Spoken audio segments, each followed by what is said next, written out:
Hello दोस्तों, आपका मेरे यूट्यूब चैनल पर स्वागत है। मैं आप लोगों को ज्योग्राफी का फर्स्ट चैप्टर संसाधन एवं उसके उपयोग पढ़ा रही थी। उसमें हमने संसाधन के बारे में समझा था। संसाधन होता क्या है, उसके वर्गीकरण के बारे में हम लोग जाना था। और अब जानते हैं संसाधन नियोजन क्या होता है। हमारे लिए संसाधन नियोजन क्यों ज़रूरी है। तो जैसा कि हम लोग जानते हैं कि कोयला हो गया या फिर पेट्रोलियम हो गया, ये सब जो है वो अनवीकरणीय संसाधन है, जिसका हम एक बार यूज़ करेंगे और वह पुनः उसको पुनः चक्रण के विधि द्वारा पुनः प्राप्त नहीं किया जा सकता। बस एक बार यूज़ करेंगे और फिर वो नष्ट हो जाएगा।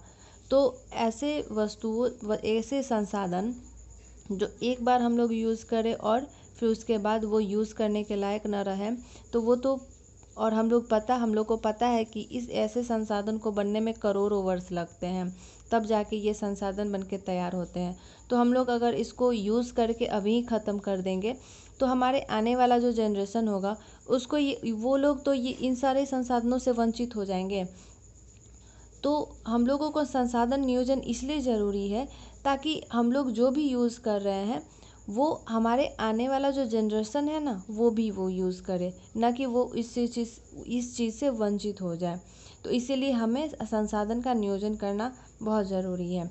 अब संसाधन का संरक्षण के बारे में जानते हैं। महात्मा गांधी जी के द्वारा एक लाइन कहा गया है, हमारे पास पेट भरने के लिए बहुत कुछ है लेकिन पेटी भरने के लिए कुछ नहीं है। ये लाइन बहुत इंपॉर्टेंट है, आप लोगों के एग्ज़ाम में आ सकता है ऑब्जेक्टिव में, तो ये लोग आप लोग याद कर लीजिएगा। एक है नर्मदा बचाओ अभियान किनके द्वारा शुरू किया गया, तो मेधा पाटेकर के द्वारा शुरू किया गया था। अब है सुंदर लाल बहुगुणा के द्वारा चिपको आंदोलन उत्तराखंड में चलाया गया था, जिसमें कि वन विभाग के द्वारा पेड़ों को काटने का ऑर्डर दिया गया था और वहाँ के जो इस यहाँ पे उस वन के आसपास जो भी जनजाति लोग रह रहे थे, वो लोग पेड़ से जाकर चिपक गए और उन्होंने कहा कि सबसे पहले हमें काटो, तब उसके बाद पेड़ को काटना। तो इस तरह से चिपको आंदोलन अभियान चलाया गया था। अब सबसे ज़्यादा इम्पॉर्टेंट है ये सब याद करना, जैसे 1968 ईस्वी में क्लब ऑफ रोम एक सम्मेलन हुआ था। फिर 1974 ईस्वी में सुमे सेर के द्वारा एक बुक लिखा गया था। उस बुक का नाम था स्मॉल इज़ ब्यूटीफुल। ये बहुत इंपॉर्टेंट है, ऑब्जेक्टिव में एग्ज़ाम में आ सकता है। अब प्रथम पृथ्वी सम्मेलन के बारे में जानते हैं। प्रथम पृथ्वी सम्मेलन क्यों हुआ था, तो हमारे वातावरण में हमारे पृथ्वी पर ग्लोबल वार्मिंग बहुत ज़्यादा बढ़ जाने के कारण बहुत सारे देशों ने यह सोचा मिलकर कि क्यों ना हम लोग सब मिलकर ये जो इतना प्रदूषण फैल रहा है उसको रोकने का उपाय ढूंढें। तो पहला पृथ्वी सम्मेलन किया गया था 3 जून से 14 जून 1992 में। और ये जो सम्मेलन हुआ था वो रियो डी जेनेरियो में हुआ था। ये एक जगह का नाम है, जैसे कि पटना एक जगह का नाम है, उसी तरह से रियो डी जेनेरियो भी एक जगह का नाम है।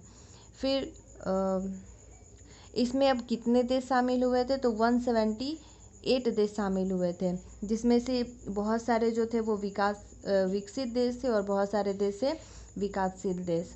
इसमें हम अभी बताएं कि किस चीज़ के बारे में मीटिंग हुई थी, तो ग्लोबल वार्मिंग, वन संरक्षण, जैव विविधता कार्यक्रम 21 के द्वारा।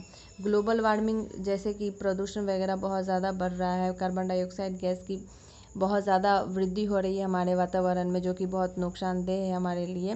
फिर वन संरक्षण, क्योंकि लगातार जो पेड़ कट रहे हैं तो उन्हें रोकने का प्रयास। फिर जैव विविधता, जैसे जैसे जनसंख्या मनुष्य का बढ़ रहा है वो लोग पेड़ काटते जा रहे हैं और पेड़ काटने के कारण जंगलों में रह रहे जीव जंतु की संख्या भी बहुत कम होते जा रही है। तो ऐसे में वहाँ के जो जीव हैं वो बहुत कम होते जा रहा है, तो इसीलिए जैव विविधता पर भी ध्यान रखा गया था।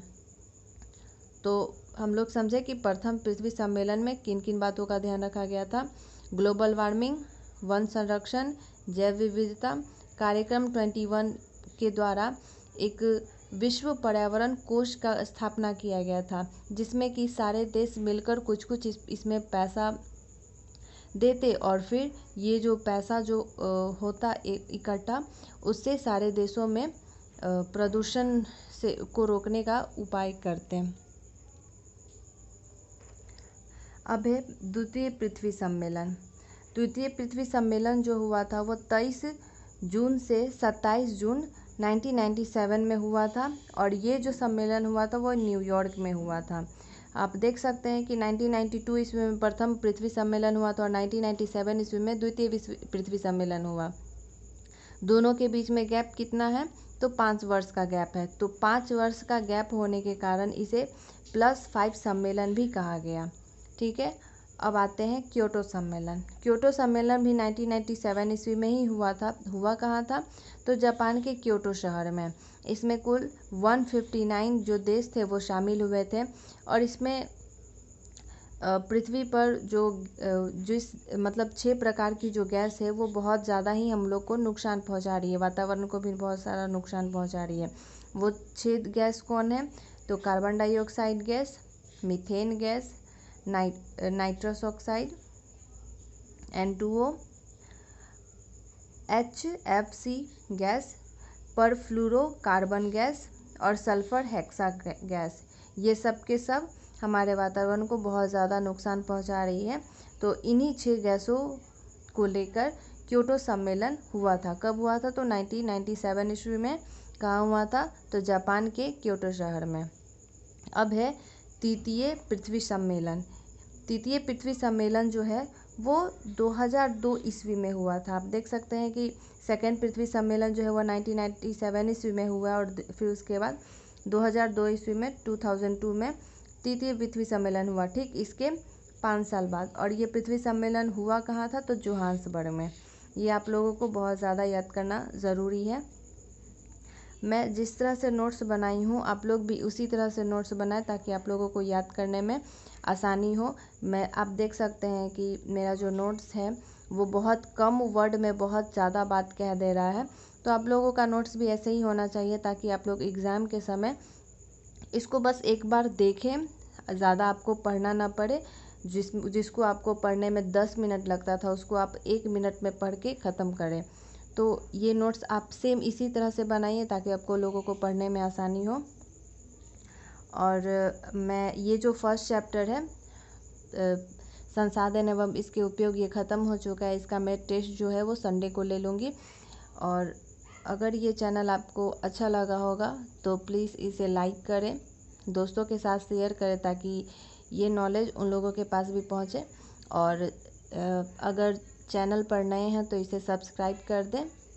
अगर आपको इस चैप्टर से रिलेटेड कोई भी क्वेश्चन है तो आप कमेंट बॉक्स में क्वेश्चन कर सकते हैं। तो अगले वीडियो में मिलते हैं, तब तक के लिए बाय।